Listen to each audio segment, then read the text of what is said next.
sur le spectacle qu'on est en train de préparer, je suis éclairagiste. Je fais la conception des éclairages.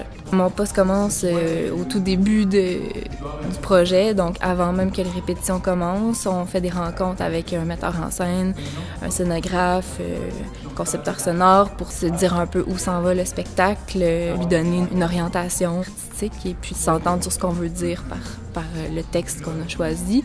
Puis ensuite, on fait des rencontres, on s'en parle, les concepts évoluent, les répétitions commencent.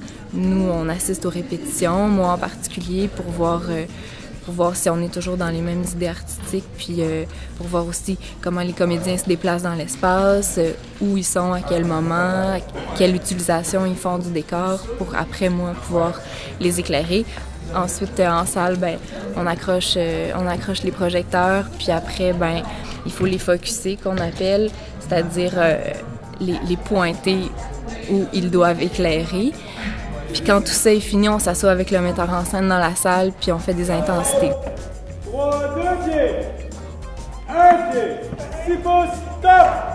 Je suis le concepteur sonore pour la pièce Les Sorcières de Salem. En entrant en salle, mon poste consiste surtout à superviser mon équipe, mon chef son et mon chef moniteur pour le groupe de musique. Puis c'est ça, puis là je suis pas mal en fine-tuning de son, mettre ça pour préparer mes prochaines intensités. On a un bon rush la dernière semaine pour jumeler tout ça.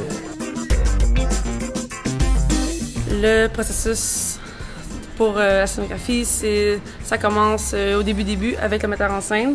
Et là, il y a tout le travail de conception, de recherche, aussi de tout ce qu'on veut aborder dans la pièce. Pas mal de façon solitaire, en collaboration seulement avec quelques personnes. Il y a le directeur technique aussi qui vient plus ou moins rapidement dans le projet, où est-ce que là, on parle de toute la technicalité, la façon qu'on réalise le décor.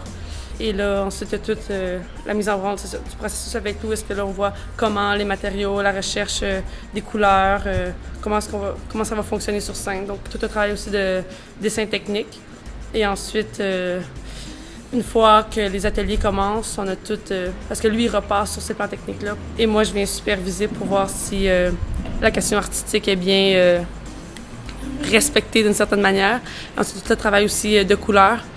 Toute la peinture scénique qui se fait, donc il faut bien s'accorder entre l'atelier de peinture et l'atelier de décor pour essayer d'avoir un maximum de rentabilisation de temps et d'étapes, parce que des fois on préfère pré-peinturer certaines choses et il faut être sûr que ça se fait. Et ensuite, en salle, on s'assure, soit on rencontre des problèmes qu'on n'avait pas calculés ou que des petites surprises qui nous apparaissent, des choses qui lâchent, ou là, donc il faut faire certaines fois des choix, donc il faut être là le plus souvent possible pour répondre aux questions.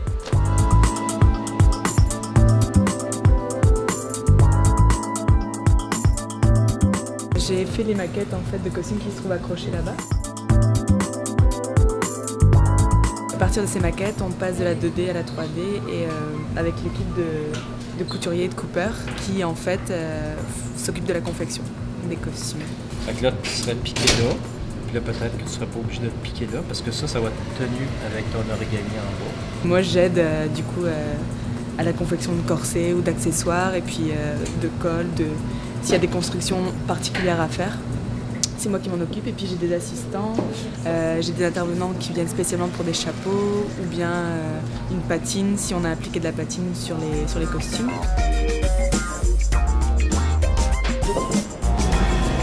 Un mécanisme en dessous, des fils qui sont sur des pistons.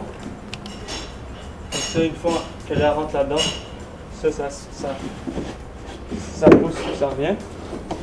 Comme quand il est au minimum des roues, on peut rouler, puis quand on y est en place, l'acteur il enclenche la switch, puis là ça se lève, puis ça bouge plus.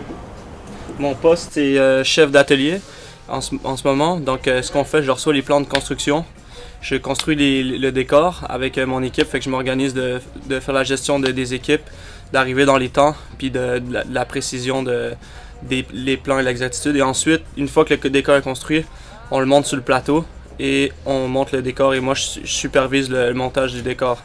S'il y a des petits trucs à refaire, moi je descends à la shop, je les fais ou j'envoie quelqu'un.